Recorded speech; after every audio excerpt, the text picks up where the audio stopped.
Allah Subhanahu wa taala berfirman, Tabarakalladzi biyadihil mulku wa huwa ala kulli syai'in qadir.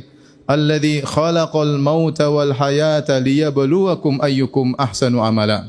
Maha suci Allah yang di tangannya lah segala kerajaan dan dialah yang maha kuasa atas segala sesuatu, yang telah menciptakan kehidupan dan kematian, liyabluwakum untuk menguji kalian, ayyukum ahsanu amala. Manakah di antara kalian yang amalannya yang terbaik. Allah Subhanahu wa taala mengingatkan dalam ayat ini tentang kualitas amal. Sebelum berbicara tentang kuantitas amal, maka kualitas amal hendaknya kita perhatikan. Mana di antara kalian yang amalan yang terbaik? Fudail bin Iyad rahimahullah waktu ditanya tentang amal terbaik, maka dia berkata, akhlasuhu wa aswabuhu. Yang paling ikhlas, yang terbaik, dan yang paling sesuai dengan sunnah Nabi sallallahu alaihi wasallam. Di antara cara untuk meningkatkan kualitas amal seseorang, yaitu berusaha menyembunyikan amal tersebut. Telah banyak datang dalil yang menjelaskan bahwasanya semakin amal disembunyikan, semakin berkualitas di sisi Allah Subhanahu wa taala. Di antaranya Nabi sallallahu alaihi wasallam bersabda, "Man istata'a minkum an yakuna lahu khabi'un min amalin salih falyaf'al." Barang siapa di antara kalian yang mampu memiliki amal saleh yang tersembunyi, itu tidak ada yang tahu kecuali Allah Subhanahu wa taala, maka lakukanlah.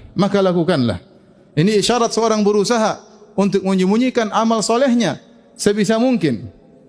Oleh karenanya, 3 orang atau beberapa orang yang dinaungi oleh Allah pada hari kiamat kelak, di antara 7 golongan adalah orang-orang yang menyembunyikan amalan mereka. Kata Nabi SAW, Sab'atun yidhiluhumullah fi yaumin la dhilla illa dhilluh. 7 golongan yang Allah naungi mereka di hari tatkala matahari jaraknya 1 mil, hari yang sangat panas, keringat bercucuran. Ada 7 golongan yang bahagia yang Allah naungi mereka, tidak ada naungan kecuali naungan Allah Subhanahu wa taala. Di antaranya kata Nabi sallallahu alaihi wasallam, rajulun qalbuhu mu'allaqun bil masajid. Seorang hatinya rindu ke masjid. Tidak ada yang tahu kerinduannya kecuali Allah Subhanahu wa taala. Dia rindu ingin ke masjid. Tidak dia umumkan kebanyakan ke masyarakat. Tidak dia umumkan ke orang-orang, tapi Allah tahu hatinya rindu ke masjid. Di antaranya kata Nabi sallallahu alaihi wasallam, rajulun tasaddaqa bi yaminihi fa akhfaha hatta la ta'lama shimaluhu ma tunfiqu yaminuhu. Seorang yang bersedekah dengan tangan kanannya, kemudian dia sembunyikan sampai-sampai tangan kirinya tidak tahu apa yang disedekahkan oleh tangan kanannya. Jangankan orang lain tahu, sebagian anggota tubuhnya, tangan kirinya tidak tahu apa yang diinfakkan oleh tangan kanannya. Menunjukkan betapa berusaha dia untuk menyembunyikan sedekah yang dia keluarkan. Dan yang ketiga Nabi sebutkan di antara 7 golongan tersebut, rajulun dzakarallaha khalian fafadat ainah. Seorang dia tatkala bersendirian, khalian bersendirian, dia ingat Allah, maka kemudian kedua matanya mengalirkan air mata.